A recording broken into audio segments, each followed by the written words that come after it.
आप सुन रहे हैं कहानी एक थी शिरीन। ये इस कहानी का 14वां भाग है। अपना दाम बोलिए। ये व्यवहारिक रूप से दिन के उजाले में की जा रही लूट थी। दुर्भाग्य से कीमत स्पष्ट रूप से बताई गई थी, मगर कोई भी इस बात से इनकार नहीं करेगा कि ये गलत हो रहा था जो भी वो बच्चा कर रहा था।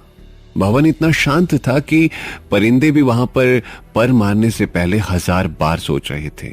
सभी की सांसें रुकी हुई थी क्योंकि वो सब ये देखने के लिए इच्छुक थे कि संत जी कैसी प्रतिक्रिया देंगे। संत जयराम जी को क्रोधित होते देखना बहुत दुर्लभ था। वो थोड़ी देर के लिए रुक गए और मुस्कुराए और बोले, ठीक है, मैं एक नजर डालने के लिए 80,000 दूंगा। संत जयराम जी काफी सुंदर थे। वो आमतौर पर मुस्कुराते नहीं थे। उनकी मुस्कुराहट पहले फूल के खिलौने की तरह थी और पूरा भवन उनकी मुस्कान से मंत्रमुग्ध हो गया। शशिकला भी उनकी सुंदर मुस्कान देखकर दंग रह गई थी। हालांकि रमाकांत राव अभी भी उन्हीं के साथ खड़े थे। शशिकला को महसूस हुआ कि वो इस मुस्कान को अपना बनाने के लिए कुछ भी करने को तैयार थी। बहरहाल बच्चा उनके प्रति असंवेदनशील था और इस तरह की सुंदरता को देखकर भी वो संत को मुफ्त में जड़ी बूटी दिखाने को तैयार नहीं था, जिससे यह सुनिश्चित हो गया कि उसे सिर्फ सोने की मोहरों से प्यार था। उसने धीरे धीरे पैसे गिने जो संत जयराम जी ने उसे चुकाए थे जड़ी बूटी को गौर से देखने के लिए। उसने एक एक सोने की मोहर को गौर से देखा, सिर्फ ये सुनिश्चित करने के लिए कि दी गई मोहरें असली हैं या नहीं। वो गंभीर था जब उसने कहा कि वो केवल उसे देखने की अनुमति देगा, और जल्द ही पर्याप्त समय बाद उसने डब्बे को फिर से ढक दिया। उसने कहा, ठीक है, आप इसे देख चुके हैं। संत जयराम जी वहां हैरानी से खड़े थे। उनका सुंदर चेहरा अचानक पीला पड़ गया।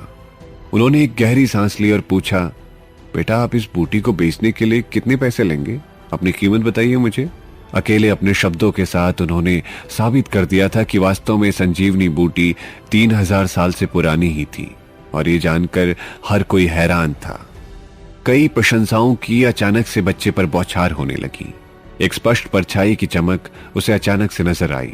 वो कोई और नहीं बल्कि भूदेव सिंह थे। उसने नीचे आते ही संत से सवाल किया, संत जी, क्या आपने इसे स्पष्ट रूप से देखा है? संत जी ने सर हिलाया और कहा, हाँ, एक 10 वर्षीय बूटी में 8 पत्तियां एक दूसरे के सामने होती हैं और प्रत्येक पत्ती गोल होती है और लाल रंग की होती है। दूसरी ओर 3000 साल पुरानी बूटी में 10 पत्ते होते हैं और प्रत्येक पत्ती दिल के रंग के समान लाल होती है, लेकिन उनकी पंखुड़ियां अर्धचंद्र के आकार की होती हैं और रंग में सफेद होती हैं। वो चिकित्सा क्षेत्र के परम ज्ञानी थे और चिकित्सक जड़ी बूटियों पर उनके पास जितना ज्ञान था उतना ज्ञान किसी और के पास नहीं था। उन्हें जड़ी बूटी की पहचान करने के लिए सिर्फ एक झलक भर की जरूरत थी, और वो आज तक कभी भी गलत साबित नहीं हुए थे। हालांकि उन्होंने 3000 साल पुरानी जड़ी बूटी कभी नहीं देखी थी, परंतु उनके गुरु ने उन्हें इस विशेष जड़ी बूटी के बारे में सिखाया था और इसीलिए वो जानते थे कि उसे पहचानना कैसे है। हालांकि उनकी नजर बूटी पर थी और उन्होंने महसूस किया कि उनकी अधिकांश मुख्य विशेषताएं उनके गुरु के समान ही थी। इस तरह की जड़ी बूटियों को पेट को साफ करने और हड्डियों को ठीक करने में सक्षम माना जाता था। व्यक्ति को ऐसा महसूस होगा जैसे वो एक नया व्यक्ति बन चुका है। इसके अलावा इसका सेवन करने से व्यक्ति की बाहरी क्षमताओं को भी मजबूत किया जा सकता था, जिसके लिए पहले सैकड़ों वर्षों के अभ्यास की आवश्यकता होती थी। इसके अलावा एक पौराणिक कहावत यह भी थी कि 3000 साल पुरानी संजीवनी बूटी का उपयोग करके एक आत्मा को आकर्षित करने वाली गोली को बनाया जा सकता है, तो इसका उपयोग मृतक की आत्मा को वापस बुलाने के लिए किया जा सकता था, जो मूल रूप से मृत व्यक्ति को जीवित करने की अनुमति देता था। संक्षेप में संजीवनी बूटी के लाभों को चमत्कारी माना जाता था। ये इतनी दुर्लभ थी कि केवल अत्यधिक भाग्य वाले किसी व्यक्ति को ही मिल सकती थी, इसीलिए ये अनमोल थी। संत जयराम जी वास्तव में इस बूटी को हासिल करना चाहते थे। वो वास्तव में एक अमीर व्यक्ति थे और उन्होंने तुरंत ही 10 लाख सोने की मोहरें देने की पेशकश की, जिसने पूरे भवन को चौंका दिया था। अप्रत्याशित रूप से बच्चे ने डब्बे को अपनी आस्तीन में रखा और उसने केवल 2 शब्दों के साथ उत्तर दिया, बिल्कुल नहीं। संत जयराम जी ने उसे मनाने की पूरी कोशिश की और अब उस बूटी के लिए 15 लाख सोने की मोहरें देने के लिए भी तैयार थे, मगर बच्चे को बेचनी नहीं थी क्योंकि वो जड़ी बूटी अमूल्य थी। भूदेव सिंह ने बच्चे से कहा, आप बूटी कितने में बेचने के लिए तैयार हैं? बच्चे ने उस पर एक नजर डाली और कहा, इससे आपको क्या फर्क पड़ता है? आप पहले ही स्पष्ट रूप से कह चुके हैं कि आप इसे खरीदने के लिए तैयार नहीं हैं। क्या आप अपने शब्दों को गलत साबित करने की योजना बना रहे हैं? इन शब्दों ने भूदेव सिंह का गला दबा दिया। उसे गहरा अफसोस हुआ कि उसने इसे क्यों नहीं खरीदा। अब वो इसकी मूल कीमत से 20 गुना ज्यादा कीमत देने के लिए भी तैयार था।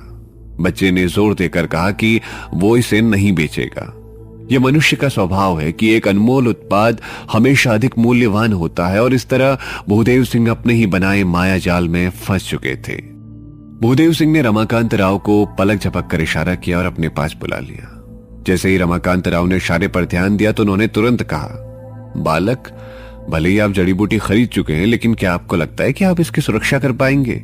किसी भी शक्ति या क्षमताओं के बिना एक व्यक्ति को इसकी रक्षा करते वक्त काफी नुकसान होगा, खासकर अगर ये बात दूसरों को पता हो कि आपके पास इतनी मूल्यवान वस्तु है। एक बार जब किसी को कुछ कीमती मिलता है तो वो उसके मालिक की जान के लिए हानिकारक हो सकता है। दूसरे लोग आपसे ईर्ष्या करने लगेंगे और आपको नुकसान पहुंचाने की हर संभव कोशिशें भी करेंगे। रमाकांत राव स्पष्ट रूप से बच्चे को धमकी दे रहा था। बच्चे ने अपनी आंखें व्यापक रूप से खोली और पूछा, क्या इसका मतलब यह है कि अगर मैं अभी इसे नहीं बेचता हूं तो दरवाजे के बाहर निकलते ही आप दोनों मुझे लूट लेंगे? भूदेव सिंह ने चिड़चिड़ाकर जवाब दिया, मैं ऐसा क्यों करूंगा? हालांकि एक वस्तु जो कीमती है वो दूसरों का ध्यान भी आकर्षित करेगी, और मुझे यकीन है कि ऐसे कई लोग होंगे जो आपके खिलाफ साजिशें कर सकते हैं। बच्चा उनकी बातें आश्वस्त रूप से समझ चुका था। वो बोला, आप सही कह रहे हैं। ऐसा लगता है कि मुझे इसे किसी और को देना ही पड़ेगा, मगर किसको दूं? मैं बहुत चिंतित हूं आपके लिए छोटे भाई। एक बुद्धिमान व्यक्ति भाग्य का कहा नहीं टालता। आपको इस चीज को बेच देना चाहिए। बच्चा धीरे से खड़ा हो गया। आपने जो कहा है वो सच है, लेकिन मुझे अभी भी लगता है कि आप मुझे धमकी दे रहे हैं। मेरे पैदा होने के बाद से ही मेरा स्वभाव अजीब रहा है, और मैं उन लोगों को पकड़ लेता हूं जो मुझे धमकी देते हैं। उसने ये सब आस्तीन से डब्बा निकालते निकालते कहा। यह सुनकर भूदेव सिंह के चेहरे की अभिव्यक्ति थोड़ा बदल गई और उन्होंने पूछा, आप क्या करने की योजना बना रहे हैं?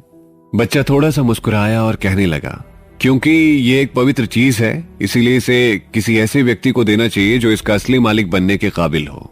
उसने चारों ओर देखा और अचानक से शिरीन की ओर देखकर उसकी नजर थम गई। फिर उसने उसकी तरफ हाथ लहराया और पूछा, छोटी बहन, क्या आप इस जड़ी बूटी को खरीदने में दिलचस्पी लेंगी? शिरीन हैरान थी, लेकिन उसने उसकी तरफ शांति से देखा और कहा, अगर मैं हाँ कहूं तो क्या होगा? यदि आप रुचि रखती हैं तो आपको ये बेमिसाल और दुर्लभ जड़ी बूटी मैं बेच दूंगा। शिरीन एक पल के लिए चुप हो गई। फिर उसने उस बच्चे को 2 शब्दों में जवाब दिया, पैसे नहीं है। बच्चे ने हंसते हुए अप्रत्याशित स्वर से पूछा, क्या आपके पास 50,000 सोने की मोहरें हैं? शिरीन ने जवाब दिया, हाँ, मेरे पास इतने पैसे तो हैं। वास्तव में भी उसके पास केवल 50,000 मोहरें ही थी। बहन, क्योंकि मैंने आपको बहुत सुंदर पाया, इसीलिए मैं आपको 50,000 सोने की मोहरों में ये बूटी बेच दूंगा। उसके शब्दों ने पूरे भवन में मौजूद लोगों को झकझोर दिया था। एक पवित्र बूटी जिसकी कीमत लाखों सोने की मोहरें थी, केवल 50,000 में बेची जा रही थी। ये बच्चा शायद दिमाग से पागल था। हर कोई शिरीन की ओर मुड़ गया, क्योंकि वो ये जानना चाहते थे कि ये भाग्यशाली व्यक्ति कौन है। बहरहाल वो केवल उसके सूट को देख सकते थे, क्योंकि वो मोती पर्दे के पीछे छिपी हुई थी। शिरीन को ऐसा लगा कि वो बहुत भाग्यशाली है। उसने बच्चे को देखा और संदेह से भरी आवाज में कहा, भाई, क्या आप सच में इस जड़ी बूटी को केवल 50,000 में बेच रहे हैं? हाँ, मैं बिल्कुल निश्चित हूं। बच्चे की दोनों आंखें शरद ऋतु में नदी की तरह स्पष्ट थी। वो उसे एक बड़ी सी मुस्कान के साथ देख रहा था। आप सभी को मैंने अपनी आंखों से देखा और सबकी तुलना में मेरी आंखों को आप ही सबसे ज्यादा पसंद आई हैं, और इसीलिए मैं इसे कम कीमत पर आपको बेचने के लिए तैयार हूं। लेकिन मेरी एक शर्त है। यह देखकर कि वो पहले से ही काफी खुशकिस्मत थी कि वो उसे कम कीमत पर उसे बेचने के लिए तैयार था, शिरीन ने शांत भाव से पूछा, क्या शर्त है?